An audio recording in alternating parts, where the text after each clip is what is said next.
आज कश्मीर का कोई नहीं है इस सदन में। मैं था उस दिन जब नहीं। उन्होंने बड़ा ग्रॉस स्टेटमेंट किया है कि कश्मीर का इस सदन में कोई नहीं है। वो अपने बारे में कह सकते हैं, हमारे बारे में क्यों कह रहे? हम तो सदैव कश्मीर के हैं, हमेशा के। आपके बारे में वो सच हो सकता है, हमारे बारे में आप कैसे स्टेटमेंट कर सकते हो भाई?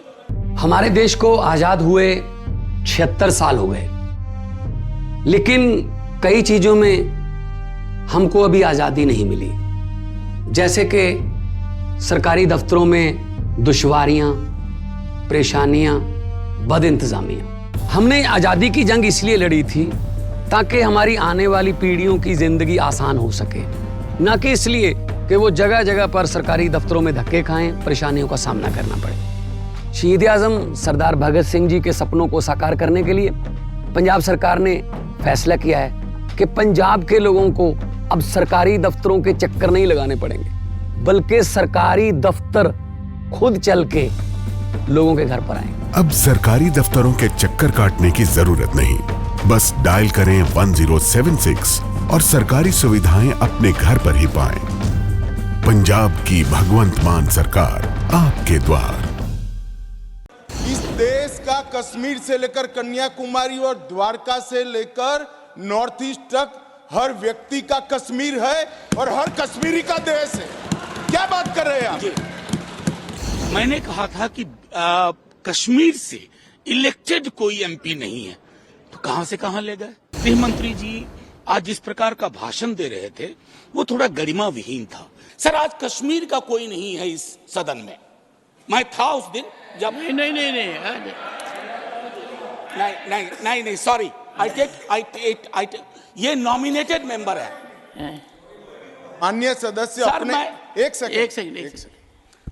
उन्होंने बड़ा ग्रॉस स्टेटमेंट किया है कि कश्मीर का इस सदन में कोई नहीं है। वो अपने बारे में कह सकते हैं, हमारे बारे में क्यों कह रहे? हम तो सदैव कश्मीर के हैं, हमेशा के। आपके बारे में वो सच हो सकता है, हमारे बारे में आप कैसे स्टेटमेंट कर सकते हो भाई?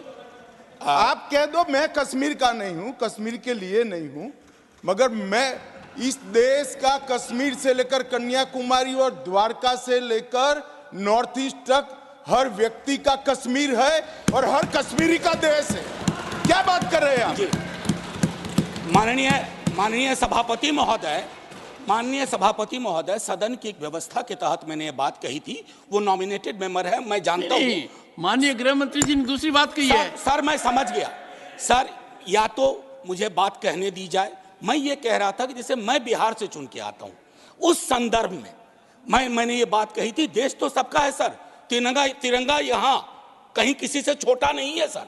मैं सिर्फ इतना कहना चाहता था कि पद की गरिमा का मतलब रखनी चाहिए। जैसे मैं एक छोटा उदाहरण दूं, मैंने कहा था कि कश्मीर से इलेक्टेड कोई एमपी नहीं है, तो कहां से कहां ले गए? फिर मैंने कह दिया ना कि देशभक्ति का बड़ा सा तिरंगा हमारे दिल में भी है, शायद आपसे छोटा नहीं है। तो गृह मंत्री जी आज जिस प्रकार का भाषण दे रहे थे वो थोड़ा गरिमा विहीन था। इस पद पर सरदार पटेल रहे हैं, कभी उनके भाषण सुने, उसके बाद कई लोग रहे हैं। किसी ने इस पद की गरिमा का साथ इतना, मैं समझता हूं कि एक भद्दा मजाक सा हुआ, इसलिए खड़गे जी हमारे एलओपी ने निर्णय किया और हम सब बाहर आ गए। हमसे जुड़े रहने के लिए हमारे YouTube चैनल को सब्सक्राइब करें और नई वीडियो की नोटिफिकेशन के लिए बेल आइकॉन को दबाएं।